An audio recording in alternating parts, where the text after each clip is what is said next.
Olá, pessoinhas, tudo bom com vocês? Hoje nós vamos falar sobre tecido epitelial. Vamos dar sequência às nossas aulas. Passei um tempinho sumida por aqui, mas estou de volta e irei trazer alguns conteúdos a respeito do tecido epitelial, tá bem?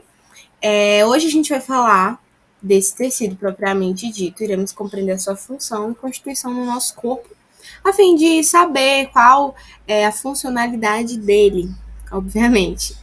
Tá, o que é o tecido epitelial? O tecido epitelial, ele vai ser um tecido caracterizado por sua baixa quantidade de matriz extracelular e por suas células se apresentarem extremamente justapostas, tá bom? O que quer dizer isso? Esse tecido, ele vai ter suas células bem próximas umas das outras. E justamente essa característica vai fazer com que a estrutura que fica fora dessa célula se apresente em baixa quantidade. Por quê? Quero que vocês imaginem aí uma multidão de pessoas em um determinado ambiente. Vocês concordam comigo que quanto mais próximas essas pessoas vão estar umas das outras, menor vai ser o espaço entre elas e, consequentemente, esse espaço ele vai ser bem restrito e limitado?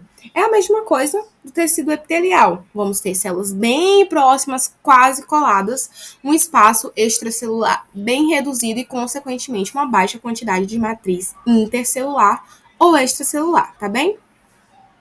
Vocês observam que aqui essas células desse tecido epitelial vão estar aqui sobre uma superfície? A gente vai falar sobre ela agora. As células do tecido epitelial apresentam-se sobre a lâmina basal, tá? Que é constituída por glicoproteínas e proteoglicanas. O que é essa lâmina basal? Vai ser essa superfíciezinha bem aqui, tá bom? Vocês conseguem observar?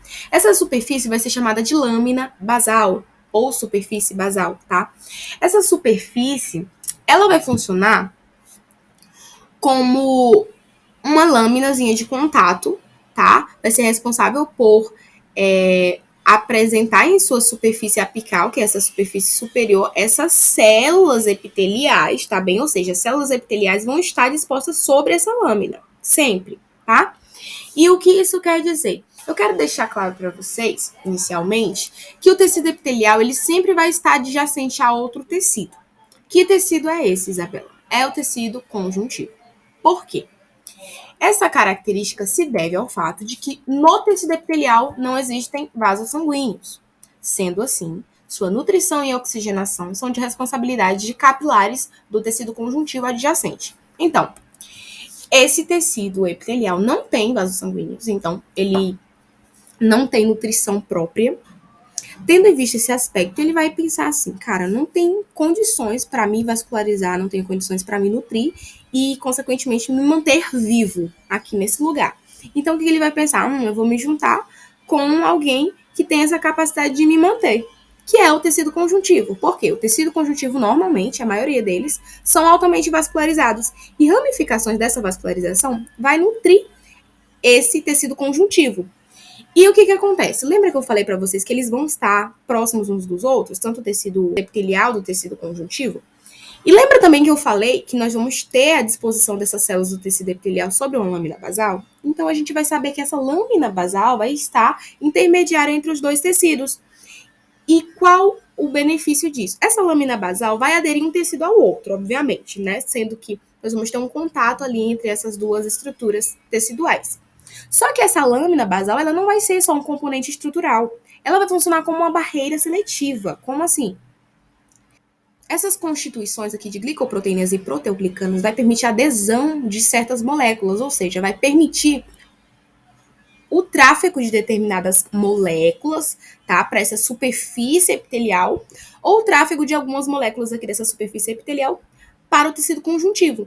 Então, a gente vai saber que essa lâminazinha vai funcionar como uma barreira seletiva a fim de proteger os dois tecidos e permitir a passagem de determinadas moléculas, de determinadas substâncias, a fim de realizar determinada funcionalidade. Por exemplo, vou citar um exemplo bem aleatório, tá bom? Só para vocês se situarem. Sabemos que a nossa pele ela vai ser constituída externamente por tecido epitelial. A camada mais profunda da nossa pele vai ser constituída de tecido conjuntivo, que vai ficar, obviamente, abaixo da lâmina basal, tá? A gente sabe que lá no tecido conjuntivo tem vasos sanguíneos, como eu falei anteriormente. Não quero aprofundar, porque não convém a essa aula. Porém, eu só quero deixar claro e fundamentar aqui esse entendimento. Tá, beleza. Supondo que nós temos uma lesão aqui nesse epitélio. Temos uma lesão aqui tecidual, tá? Temos uma lesão aqui, ocorreu uma lesão. E aí, o que vai acontecer? Para que haja uma reparação dessa lesão, dessa ferida, que seja, nós precisamos, obviamente, de células de defesa, de células que vão para essa superfície, a fim de eliminar, né, micro-organismos que não devem estar nessa superfície, e também promover o início de reparação tecidual, né? Obviamente. Isso vai se dever às células presentes no tecido conjuntivo, tá? As células lá que vão estar presentes nesses vasos sanguíneos. Para que essas células ou moléculas ultrapassem essa barreira para essa superfície epitelial, nós precisamos dar permissão aqui, ó, na lâmina basal, entenderam? Basicamente isso.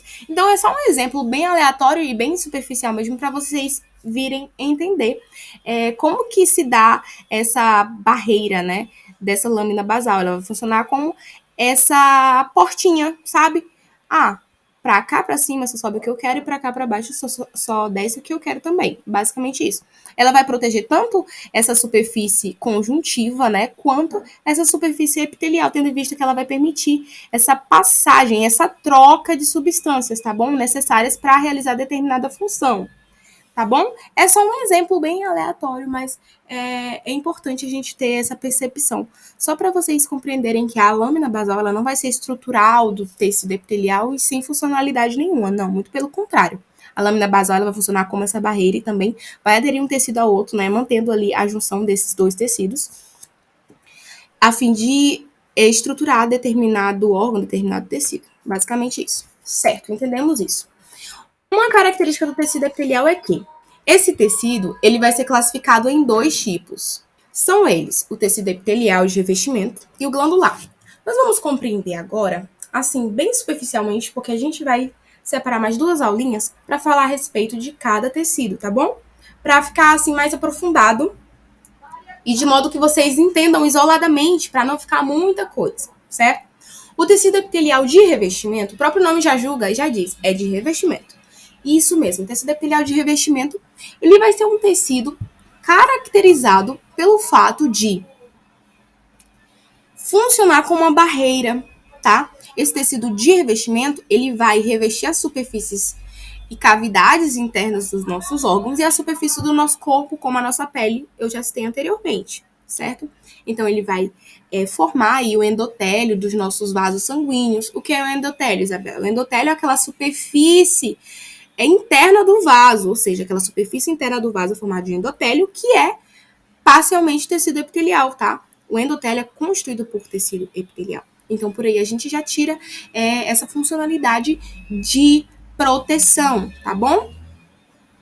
E além disso, o tecido epitelial de revestimento, ele vai revestir órgãos que precisam realizar absorção, como, por exemplo, o intestino delgado, tá? Ele vai ser responsável por absorver os nutrientes, absorver, né, as moléculas que vão ser importantes aí na manutenção do nosso corpo, na nutrição do mesmo, certo?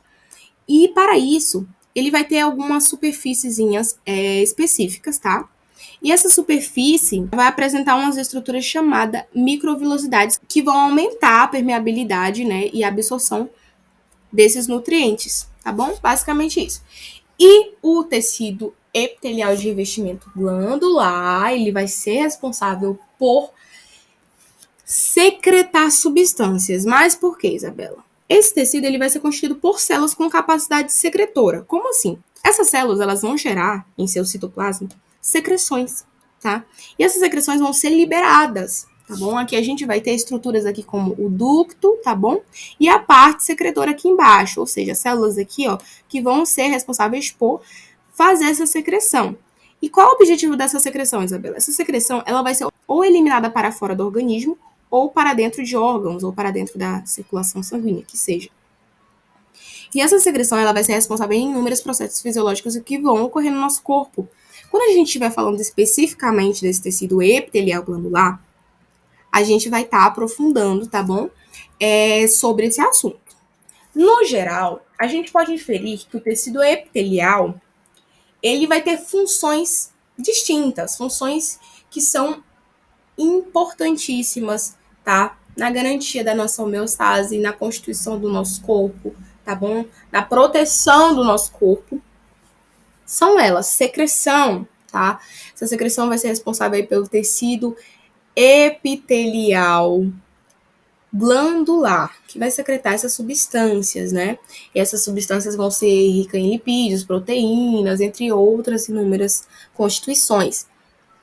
Transporte vai transportar substâncias de um ambiente para outro, né? De uma superfície para outra, a fim de desempenhar uma função X. Por exemplo, eu posso citar para vocês o transporte de oxigênio, o transporte de sangue, né? Mas por que, Isabela? Falei anteriormente que o tecido epitelial de revestimento, ele vai ser responsável por constituir o endotélio dos vasos, né? Presente no nosso corpo como vasos sanguíneos. E também, gente, os vasos linfáticos, tá bem? Mas assim, por que ele vai ter essa função de transporte? Obviamente, porque esse tecido vai constituir internamente esses vasos. E esses vasos têm a função de transporte, então, consequentemente, o tecido epitelial vai estar atuando aí, mesmo que indiretamente, mas vai estar atuando diretamente, sim, nesse processo de transporte de substâncias, ok? Revestimento de superfícies. Falamos anteriormente que esse tecido epitelial ele vai revestir internamente e externamente o nosso corpo, né? Internamente, no caso, a gente fala dos órgãos cavitários, e externamente a nossa pele. Absorção. Como assim absorção, Isabela? Absorção de substâncias, sensibilidade. Por que sensibilidade? Porque no nosso tecido epitelial, principalmente de revestimento, a gente vai ter essa característica, né, de possuir os mecanorreceptores, né, alguns mecanorreceptores que vão realizar, vão estar atuando nessa percepção tátil, mecânica, dolorosa também, tá? Como na nossa pele, por exemplo, a gente pode citar, tá bom? E, assim, além disso, a função do tecido epitelial vai ser de controlar o nosso corpo, tá bom? Garantir a homeostase, que é o ponto de equilíbrio, né? O equilíbrio se trata do quê? É quando os nossos órgãos estão desempenhando sua função normal, considerada normal, tá? E nós vamos ter inúmeros processos que ocorrem no nosso corpo para garantir isso. E o tecido epitelial, eu falo em um contexto amplo mesmo, não de uma especificidade, por exemplo, tecido glandular, tecido epitelial de revestimento. Não. Vamos lá, falar no geralzão mesmo. O tecido epitelial ele vai ser responsável por garantir, né, a proteção do nosso corpo, por garantir essa homeostase, o equilíbrio, né, garantir que as funções desempenhadas no nosso corpo ocorram de uma forma adequada, tá bom? Então a gente infere, portanto, que o epitélio de revestimento cobre a superfície do corpo, funcionando como uma barreira física, mecânica e imunológica. Os epitélios glandulares vão ser constituídos por células com capacidade secretora ou de secreção, né? Então, gente, essa foi uma aula bem curtinha, né? Vocês observaram, mas assim, o que eu queria passar para vocês foi justamente isso, a função do tecido epitelial em um contexto amplo e também as suas classificações de uma forma ampla, porém que dê para vocês entenderem, tá? Qual a função desse tecido do nosso corpo. E nas próximas 2 aulas a gente vai falar isoladamente sobre o tecido epitelial de revestimento e o tecido epitelial glandular. E eu espero que vocês tenham gostado muito dessa aula, tá bom? Beijinhos e até a próxima. Tchau!